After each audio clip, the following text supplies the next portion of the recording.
Good morning. Good morning. Congratulations. Good to have you back again. Good to see you.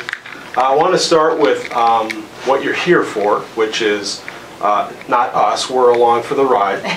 You're here to talk about workforce and the certification. And so let's just start with that. You got an event at 10. What does this certification mean for Woodbury County? Well, you're the first county in the state to receive this workforce certification with the number of workers that have taken the National Readiness Career NCRC certification. And you know, it just really indicates, we did a Future Ready Iowa Summit up here, and now we're back recognizing Woodbury County as being the first county to achieve this designation. And it just says that this county is collaborating and coordinating, and you're doing everything that you can to help not only workers get the skills that they need, but really the partnership with the community and business and industry to really hire these individuals, continue to see the growth that we believe is possible. So it's a tremendous partnership. It's an example that we hope other counties will follow, and I'm really proud to be here. And it fits right in everything that we're doing, whether it's the Future Ready Iowa initiative, the STEM Council work that's being done, our computer sciences elementary, which is modeled off of Los Hills. I mean, they were the inspiration for that initiative. So we've been up here a lot saying thank you for being a leader, and thanks for really giving kind of being a model for what other school districts and other counties and communities can do. I wanted to ask about that. When you said you've been up here several times, I was thinking back to the times of workforce where I've covered you. They had a Tri-State Governors Conference about 2 years ago. Workforce readiness was discussed. I think it was about a year ago this time when you were first coming around to Sioux City. It was a chamber event up on the north side of Sioux City, and you talked about needing the readiness. So I guess my question is, at this point, as we sit in 2019, can you say that the workforce preparedness can you quantify that it's better than it was, say, a year and a half ago, 1 year, you know, at some time? We're making steady progress, so we're seeing a lot of changes, whether it's the pipeline talent in our K-12 schools and really focused on project-based learning and work-based learning and building relationships with employers. We're bringing them into the classroom. More importantly, we're taking students and putting them in the workplaces across your area, the district, so that they can start to build relationships and see the opportunities that exist. So in the condition of the state, I talked about, you know, we really have put the policy in place. It passed unanimously last year with the Future Ready Iowa initiative, and the time is now to enact it. So in my budget, I called for $20 million to really implement the Future Ready Iowa initiative. So now we've got the policy in place, we've got the foundation in place, and now the next step, and I believe this is an opportunity to continue the bipartisanship that we saw last year by putting the funding into this. Every single legislator is hearing the same thing that we are as we travel the state, and it's that business is growing. They're very optimistic about the future. We just really need people, and what an opportunity for Iowans to have a career, and to have a career that has benefits and allows them to take care of, you know, their family and themselves. So it's a win-win situation, and it's the critical next step that we need to continue to see the growth in the economy that I believe is there. Just one more question on that subject. So what are the biggest challenges as far as workforce moving forward? Is it a matter of numbers? Is it a matter of training? Is it a matter of both? Both. It is absolutely both. So I think it's 127,000 Iowans is our goal, is the number that we need to reach the goal of having 75% have either education or training beyond high school. And really, if we would get every one of them the skills that they need and matched up with an employer, we still need to bring people to the state of Iowa. We need to encourage people to come experience the great opportunities that exist here. What does that say then about raising the minimum wage? Is that then part of all of that too? No, it really, you know, it's not, we're not focusing on the bottom, we're focusing on the top. And you know, if you look around, nobody really is paying minimum wage. It is the statistics, I had those at one point, I'll get them to you. It's unbelievable, small percentage, you know, because there's such a worker shortage. And so this is an opportunity for us to work with, especially underrepresented and underserved, those single moms out there that are working 2 jobs. Because what Future Ready Iowa does is not only does it help provide the financing to help them get the skills tied to high demand jobs, we want to make sure that we're setting them up for a career, Sure. you know, a lifelong career, so they can continue to advance and take care of themselves. But it also provides a support system. Some of these individuals are facing some significant challenges, and so they need that little extra support network to help kind of shepherd them through, and then help them, you know, whether that's daycare or whether that's transportation or whether that's, you know, whatever that may be. And so that's a component also of Future Ready Iowa. And I'm telling you, the private sector is willing to help. They are stepping in like never before. They are working with high schools and helping fund career academies. They are providing equipment. They are saying, bring the parents. We're going to do manufacturing day, you know, at our facility, so we can show them what that looks like today and how different it is than I think what they remember the factory looking like maybe when they were growing up or first entering into careers. So they are a willing partner, whether it's, and the Innovation Fund, which is another component of Future Ready Iowa, really helps provide them a state match for different regions across the state. If there's a specific program that they need, they put some money into it, and then there'll be a matching component that the state can help with to help maybe drive innovation and just different certifications, different opportunities in different areas of the state. We would be interested in those minimum wage numbers too, because we were just talking about that issue at one of our weekly editorial board meetings just last Monday or the Monday before, and we're interested in trying to access numbers like you're describing. Yeah, and when you look at that, you know, here's another thing that we should be very proud of. You know, it's lagged for quite some time, but we're starting to see that finally move, and we've had 4 straight quarters of income growth in the state of Iowa. And a couple, maybe a month ago now, time kind of gets away from me, but all but 3 Iowa counties saw their median household incomes increase. And, you know, some of the largest increases were in rural Iowa. So, you know, I think Sioux County saw a 20% increase, Palo Alto, O'Brien, and, Lyon, it is Lyon. They saw a 25% increase. And, you know, when you think about ag and how we're watching that and the impact that that has on our economy, to see that happening in some of these rural counties it's encouraging to me. It says that, you know, we're doing the right thing, and the business and industry is still strong, and they're recognizing that they need to pay a living wage so that they can get the employees and really the skill set that they need. I was going to say, as far as the need to recruit or bring more people and more workers in the state, what continued role do you see immigrant, migrant labor? And obviously there's a lot of argument on the federal level, particularly to try to limit that. Even a lot of the budget shutdown right now is over whether to have a wall and border security. I guess how do you see the going forward for Iowa's needs would be filled by that sector? Well, that definitely plays a role in helping us meet the need. We're doing Home-Based Iowa. That's another example. We're really fine-tuning that to where we're starting to see some great results. The number of men and women in the military who are retiring, who's going online to the website. They get a personal touch once they log in to help with their resume, to help with their interview skills, to help match them up with the employers that are home-based Iowa community employers. And so we're seeing that is really starting to make progress. We had over 600 go on last year. They're hoping they can get 1,000. We've brought significant numbers who are that have chose to move to Iowa. But, you know, I think I share the sentiment that every other Iowan and American probably does today. Enough is enough. You know, they need to come to the table and get something done. We figured out how to do that in Iowa. We've figured out a way to work in a bipartisan manner. You know, you recognize that you don't get everything that you want, but you try to find common ground so that you can at least move the ball forward and, you know, serve Iowans. We've done it. We did it, last year in a big way. We did it.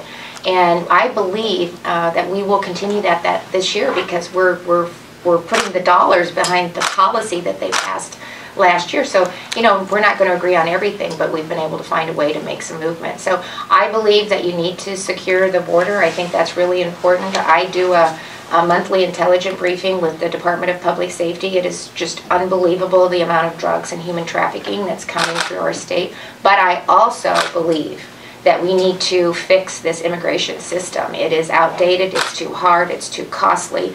You know, we need to take a look at that, and we can do it, and we need to provide some kind of certainty, you know, to the dreamers that are here, you know, so that they can get on with their life too. But all of that at some point has been put on the table from both parties, and so the fact that they can't sit down and come to some agreement is ridiculous. It is just ridiculous. And I would hope that they could, you know, take a lesson from what we've done here in Iowa. Should Iowa initiate, like some other states have done, to have centers for, I forget what they're called, but for refugees? I know, like, I think Lincoln and Omaha and some other cities have that, Yeah. and that's helped bring in more. Yeah. You know, And we do that somewhat. I mean, we are a welcoming state, I believe. We've got, especially with our refugee community, we've done some great things, and we actually Started it. Oh my goodness, I guess. And on top of that, I mean, we're really working with them to help us with Future Ready Iowa. I said we're really targeting the underserved and the underrepresented, and you know, they're here, they want a better life, they want to work, they want to take care of their family. And so Cedar Rapids has done some great things. We're working in Des Moines, and there's an opportunity for us to scale that as well. But you know, it's still a lot of this is a federal issue, and you know, they kind of set the groundwork for all of this, and so they need to get something done. What do you hope this session of the legislature, when it ends this spring, will be remembered for, or will be known for? If you could frame that for me. Well, I think that, you know, we worked really hard to make sure that every Iowan that was looking for an opportunity and a leg up to be able to take care of themselves and their family has a opportunity and a path. They know where to go and how to start to make that happen, and that includes everything. So if you look at K-12 education, I made a significant investment in K-12 education because we finally have a budget that's balanced. Our cash reserves are full. Our economy is growing because of the policies that we put in place, reducing regulations and taxes and helping build the workforce. That allows us to continue to invest in programs that will continue economic growth. So education, workforce with the Future Ready Iowa. We want to make sure that we have a mental health system that's, you know, the best in the country. And that's, if you can't take care of your family or work or have a great quality of life if you're not healthy. And we've made significant progress on our adult mental health system, and now we need to make sure that we can sustain it and that they can implement the pieces of the bill that we passed last year that really takes the next step and eliminates the barriers that were identified by the work group. Another key component of that is the children's mental health system. We don't have one. We've been talking about it for 20 years. I said the time for talking is done. We need to at least get the governance and the structure in place. And I believe, so it lays in with the adult mental health regional system that's in place. There's still two separate structures, but they're very intertwined, and I believe at some point down the road, not now because we have to get it set up, that it should be one continuum of mental health, because the sooner that we can identify and work with our young kids, you know, we might have an opportunity to see some different results later on, but it should be one continuum of mental health services. In addition to that, we can't just be healthy in pockets of the state of Iowa. We want to empower rural Iowa. We want communities all across the state to be vibrant and growing, and you know, a place where our young people want to stay, but they want to come back to. The jobs are there, but there's components that are missing, and we need to make sure that we're investing not only in urban Iowa, but rural Iowa as well. And so the Lieutenant Governor is leading that initiative, the Empower Rural Iowa Initiative. He talked to us a little bit about, you know, we've put some significant investment into that this year in my budget as well. And so, Lieutenant Governor, you want to talk a little bit about your initiative? Sure. Well, Governor and I are both from small towns. Governor grew up in St. Charles in south central Iowa. You all know I grew up in Haywarden in your readership territory. So we're both personally passionate about making sure that there's opportunity and prosperity in our small towns. We love the capital city, we love the thriving suburbs, we love all those things, but there also needs to be, if Iowa's going to stay Iowa, we've got to have rural communities that are thriving. And so the Governor's Empower Rural Iowa initiative is all about solving practical problems, practical issues that we continually hear as we travel all 99 counties in the state. Governor mentioned workforce is the biggest challenge. Well, a very close second is housing. And those two things are tied together because it's hard to recruit workforce, particularly in a small town, if there's not a nice place to live. And so the governor in her condition of the state called for doubling the rural set-aside in the workforce housing tax credit. What that's going to mean on the ground is more housing is going to get built in rural Iowa. Connectivity is another big one. Connectivity is so important for everything in our society: agriculture, business, education. And if we want to recruit young people to stay or come back to rural Iowa, it's a basic expectation that they're going to be able to be connected. And so Governor in her condition of the state called for $20 million split over 2 years to encourage broadband investment in. And it leverages $120 million in private sector funding too. So again, almost everything that we talk about is a public-private partnership. And so, so I think that's going to be very significant, and we'll move the ball forward to meet that basic expectation. And more broadly, the issue of leadership and making sure that we've got a next generation of leadership that's ready to take the helm in these communities and be thinking about these practical problems in their communities. If they're not thinking about housing in their community, if they're not thinking about connectivity in their community, it's going to be hard for that community to really thrive going forward. And so how can we empower those local leaders? And the last thing I'd mention real briefly is the governor called for the creation of the Center for Rural Revitalization, which will be within the Iowa Economic Development Authority. And it's about many things, but some of the key things would be making sure that rural Iowa stays a top priority in our overall economic development strategy. And you know, some of the conversations that we had task force meetings all across the state, and some of the conversations we had is some of these programs are great that exist, but they can be really complex and really difficult for smaller communities with fewer resources to be able to access. And so we started thinking, well, geez, should we have somebody who helps write grants for some of these smaller communities?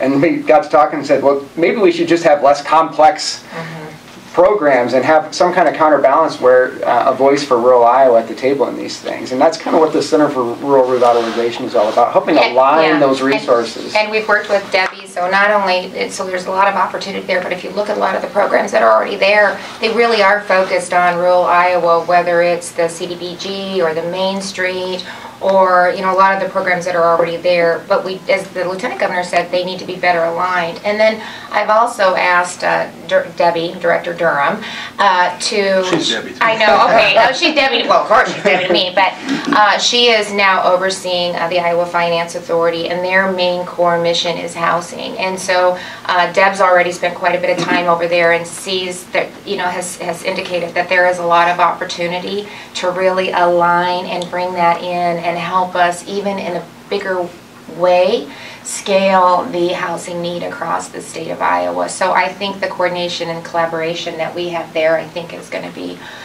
really, really significant also. So Before you get out of here education, today- work, I'm sorry, what? No, I was going to say, before you get out of here today, could I pull you off to the side while she's maybe talking to Brett? And I've got an idea I want to discuss with you along these lines. I'm sorry to interrupt. No. Just wanted to, before I forgot that thought. Yeah. Go ahead. Yep, no. So, well, I just said, so we've got education, we've got workforce, we've got an integrated and coordinated healthcare system.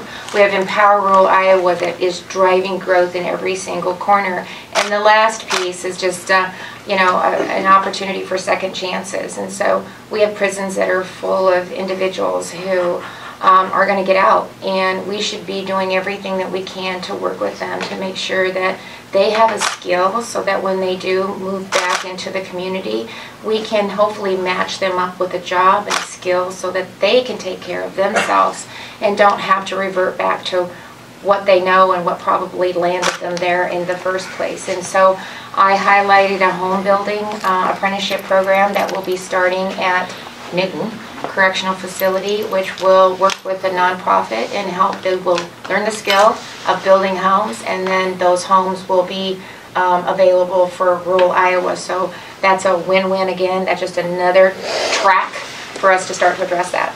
And don't take this the wrong way, but has there been a change in you since you've gotten the job, really, if you know what I mean? Because I see, and maybe I'm just projecting some of this stuff, but I see that you're reaching out more to the other side than just kind of sticking with the party line in terms of what these are the agenda things we want to do. And I thought that the prisoner rights thing was an example of that. Yeah. What is that all about? Is that... Well, I've spent, a good chunk of my career as a county treasurer, local government official, and it just wasn't partisan. So, I couldn't tell you what party a lot of the county treasurers were that I served with. We were really about trying to enact policy or take on initiatives that would help serve the constituents that we represented. So it really, I talk a lot about my grandpa being an FDR Democrat, and how we would be able to discuss, didn't always agree, but so that is my background, and that's where I come from. When I served in the Senate, I was in the minority. I was the 18 at that time, and I was given the opportunity, because of relationships that I had built with both sides of the aisle as a county treasurer, to actually run a bill. And it passed a Democratic-controlled Senate, House, and was signed by a Democratic governor.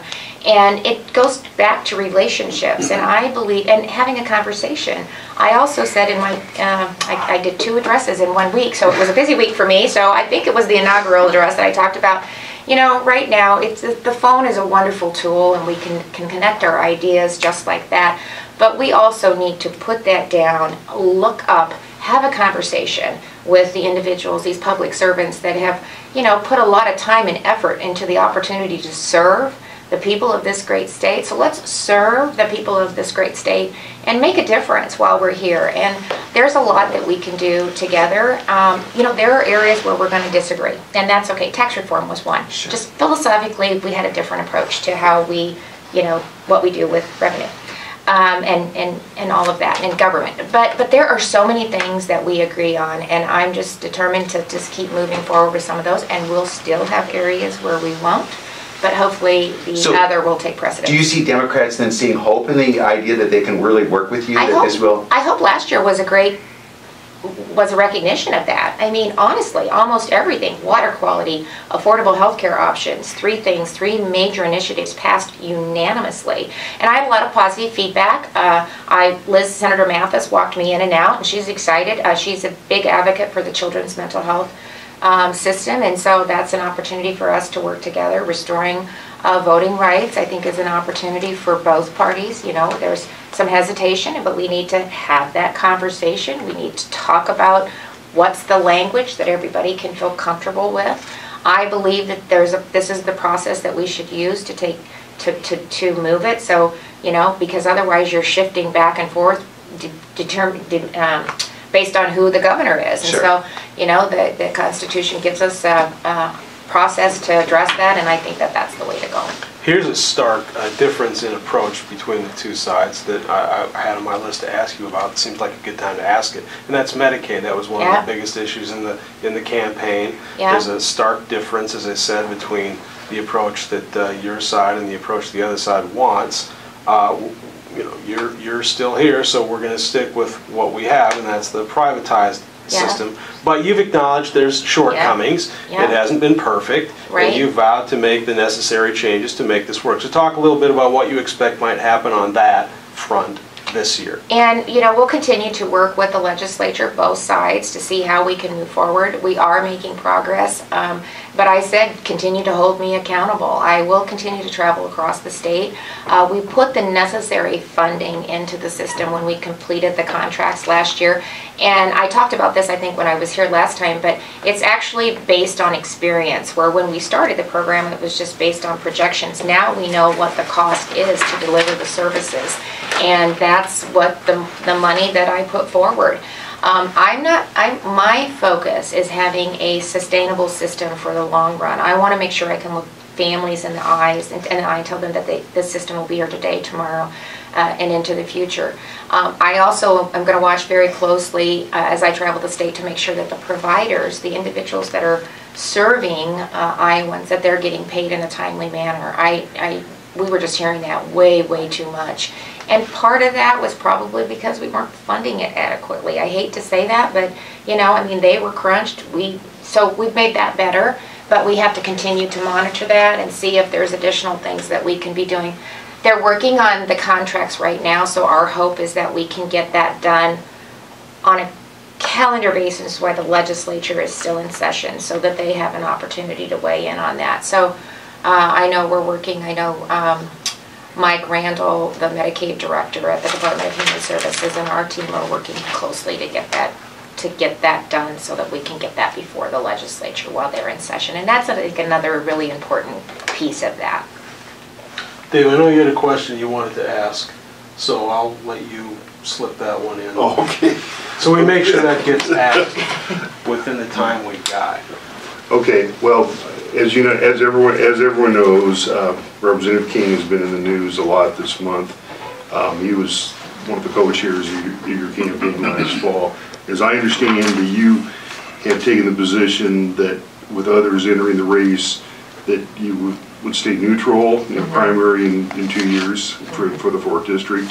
I don't know if you know that we, as an editorial board, have called for the congressman to resign, that we do not believe he could be as effective with no committee assignments over the next 2 years and diminished influence and so forth. With, you know, there was 2 more candidates got announced for the race yesterday. And were there 2 that announced yesterday? One, yes. One, yeah. Okay. Cindy Hansen, who had challenged him last year, Okay. is maybe going to get in. I know Jeremy has. So with the chances that with the split field would increase his chances of, the incumbent's chances of winning, is there any responsibility on you know, top elected officials like yourself to maybe also encourage the congressman to maybe not think about running again or even stepping down, given what has transpired? Well, I said right after the election, too, that I said that, you know, I think Congressman King needs to decide if he wants to represent the people of 4th District and their values, or to maybe do something else. I think the election was a very strong signal that, you know, they're not happy with the, you know, the way that he's been serving. And when you have an election that close, you have other people see opportunities to step into that. You know, that's a decision that's going to have to be made by Steve, and I think the constituents of the 4th District, you know, that's you. They elected him. They need to reach out to him and talk to him, and that's a decision that he has to make. He represents your area, so, you know, you weighed in with what you thought he should do. I think you also said in the article that you believe he cares about the people of this district, and if he cared, that he would do the right thing, especially with the loss of committees. But that's, you know, he needs to decide that, and the people of this district need to also. But you don't think there's any need for anyone like yourself or Senator Grassley or Senator Ernst or to maybe nudge him, so to speak, to make the right decision? I just hope he's doing some serious reflection on what is the best thing for the people in the 4th District. Okay. I want to ask you about the effect of the trade war on the state of Iowa and on farmers and on agriculture. We talked a little bit about agriculture in a variety of ways in small towns, rural. What's been the tangible, practical effect of that dispute with China on Iowa? Yeah, well, I'm glad that they did the pause, so that was important. They are communicating. I've talked to Ambassador Branstad a couple times. He was actually participating in some meetings that were held in China. I think that was after Christmas, and then he was back last week. He was back again in Washington, D.C., and each time he's back, he meets with Lighthizer and the president and updates him on some of the, you know, what's taking place. They moved some more traits last couple weeks ago, which is good for corn and soybeans. That was some of the areas that we have been working on too. You know, they need to get it settled sooner rather than later. It's not helpful, but we do have to. They have to be held accountable. They cannot continue. They're seeing their market drop, so maybe that'll put a little pressure on them to figure out a way to come to the table. You have 2 big personalities there. So again, you're going to probably have to find some way to look like both have achieved some success in doing that. But in the meantime, what we're doing is continuing to look for new opportunities, opening new markets. It's critical that we get USMCA ratified by the Congress. The sooner that we can do that, the better, because that again infuses certainty and predictability into the market. So we can't pull out a NAFTA and see that go by the wayside. We need to get that ratified. So I'm going to be taking a very active role in that, working with other governors, especially governors in the Midwest, because we know how important Mexico and Canada are to our economy, and so we'll be working actively with governors across the state and with our congressional delegation as well. We need really them helping us move that along. It's really key. Is pain being felt in Iowa to this point? It is. I mean, I wouldn't say no. I mean, we're still seeing our economy grow, and we're still seeing some positive things, but the longer this goes on, I mean, it's especially with the retaliatory tariffs that are in place right now, but if we can get the USMCA, if we can get that finalized, then hopefully then they can turn their attention to the steel tariffs and the pork that's still in place, even between Canada, Mexico, and the United States. So that'll be the next step, hopefully, in getting that done. And in the interim, hopefully we can get something done with China. But, you know, we're still working on Japan, and if we can get a bilateral done with them, that would be almost every single country in the TPP we would have a bilateral with, so that would be a significant win.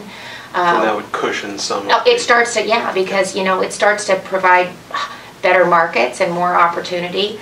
The South Korea trade agreement has been renegotiated, so that's a good thing. I think we've opened Argentina to beef, so we're seeing some movement. The lieutenant governor is actually, he can talk about that, leaving for a trade mission next week. So both myself and the lieutenant governor lead trade missions every year. I'll go back to China, and then I'm looking at another possible opportunity as well, but the lieutenant governor can talk about where he's going next week. A week from tomorrow, I'll be departing on a trade mission to Panama and Colombia with representatives from Iowa Ag Commodity Groups. Secretary of Agriculture Mike Nag will be part of that trip as well. It's all about following the example that Governor Reynolds set when she was lieutenant governor and now as governor, and continuing to work to develop those relationships all across the world, because you know, we can see disruption in any of our marketplaces for any number of reasons, and so it's really important that we continue to develop those relationships. Colombia is a top 25 trading partner with the United States. It's our number 11 agricultural trading partner with the United States. So these are important marketplaces that tend to fly under the radar. We tend to think of the big ones like China, but there are other opportunities as well where we can grow those relationships and move the ball forward for Iowa farmers and Iowa businesses. I think too, right now we have kind of a, you know, a narrow window where Brazil right now, because they don't have the infrastructure and they don't, you know, there's that strikes and a lot of things that they're dealing with, but you know, if they get that figured out, they'll be a big competitor moving forward. So we want to just continue to do everything we can to resolve the issues with China and get that settled. Well, we want to thank you for your time this morning and wrap this up so we can give Brett some opportunity here for some one-on-one. Again, congratulations on your victory. Thank you. Great to see you again this morning, and thank you so much for your time. It's a real honor to always. serve. Love this state, and just so blessed and honored and grateful to have the opportunity to continue to serve in this capacity. So thank you.